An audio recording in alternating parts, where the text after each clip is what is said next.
Bonjour à tous, c'est Roméo Cournal, le coach intuitif, et nous marchons ensemble sur le chemin qui mène à soi. Aujourd'hui, management de la performance et management de l'excellence. Alors, nous l'avons vu, neurologiquement, on a dit que la performance est le fruit de l'effort.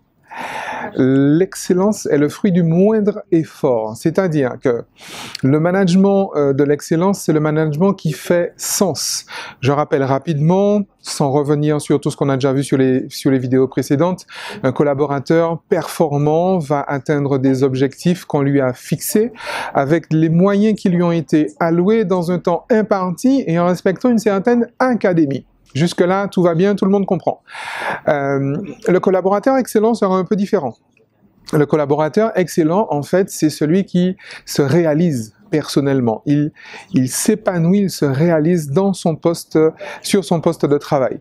Donc, il va donner des résultats qui sont entre 30 et 70% supérieurs aux autres, je veux dire, performants, par exemple, mais il y aura mis nettement moins d'énergie. Pourquoi?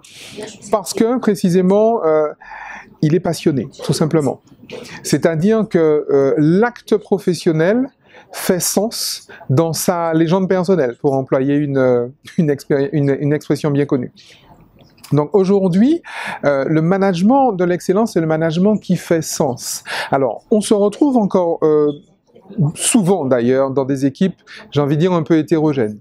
Les difficultés managériales aujourd'hui, c'est qu'aujourd'hui on va se retrouver dans une même équipe avec des personnes qui ont le profil performant et des personnes qui ont le profil excellent. Et ça pose des soucis à tous. Pourquoi?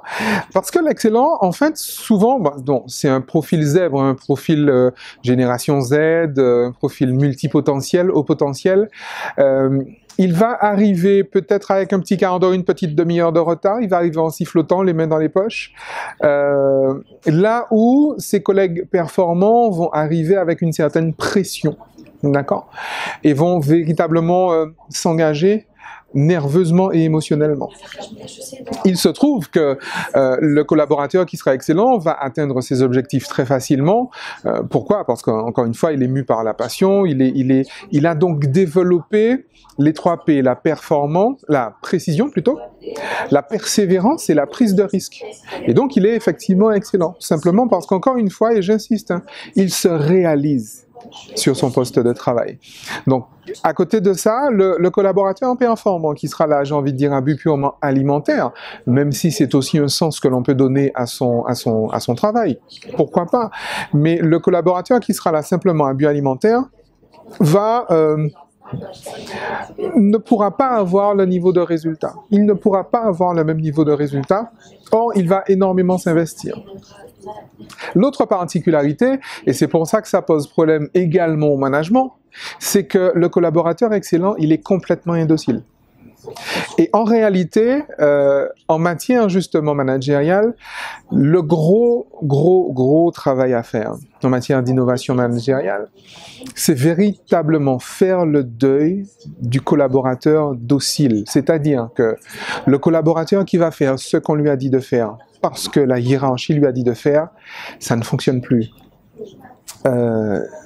Ça ne fonctionne plus. J'ai envie de dire, c'est même pas la peine que j'argumente, ça ne fonctionne pas. Je sais que beaucoup des managers qui nous regardent n'ont pas du tout fait le deuil et entendent mon propos avec énormément de stress et d'angoisse. Mais le souci, c'est que, comme je vous dis, les entreprises qui ne se seront pas adaptées, qui n'auront pas adapté, qui ne sont pas entrées dans cette innovation managériale, qui s'adaptent à la neurologie, à la neuroergonomie des nouvelles générations et donc des nouvelles équipes de production, auront disparu dans 5 ans. Tout simplement. Et ce n'est pas du tout du catastrophisme. On sait que d'ici 3 ans, la moyenne d'âge dans certains pays va chuter sur le marché du travail de 10 à 15 ans, ce qui est énorme. Hein. Une moyenne d'âge qui chute de 10 à 15 ans en 3 ans, c'est juste énorme. À partir de 2020, les premiers ressortissants de la génération alpha entrent au collège. Et les derniers ressortissants de la génération X partent à la retraite. Donc il y aura forcément une des répercussions. Très clairement. Parce que aujourd'hui, le marché du travail et le marché économique finalement, l'économie étant extrêmement concurrentielle, une entreprise ne peut pas se passer des résultats que pourront lui accorder les collaborateurs excellents. Et dans le même temps, jusqu'à aujourd'hui, certaines entreprises, beaucoup d'entreprises et d'institutions ne veulent pas se passer de la docilité des collaborateurs performants. Donc, il y aura forcément, effectivement, un choix, une adaptation managériale à faire. Aujourd'hui, je suis à Tunis et dans quelques minutes, je vais commencer une conférence « Quelle éducation pour nos jeunes générations ?» Pourquoi je fais le lien entre l'éducation et le management? C'est qu'effectivement, les jeunes qui aujourd'hui sont au collège, sont au lycée, sont en faculté, seront les professionnels de demain. Et il appartient déjà à l'appareil éducatif de s'adapter à cette neuroergonomie-là. Okay? Pour que demain, justement, ces personnes qui aujourd'hui sont en formation, demain seront des professionnels et demain seront aussi des managers. Donc, il est très important de revoir ces notions d'excellence et de performance directement à la base, depuis l'éducation, depuis les outils pédagogiques jusqu'au recrutement et aller encore plus loin au management et à l'accompagnement, à l'assurance d'une qualité de vie au travail. C'est-à-dire que on entend beaucoup parler de QVT ces derniers temps, c'est vrai. Ce n'est pas juste une tendance, ce n'est pas juste une mode, c'est une nécessité.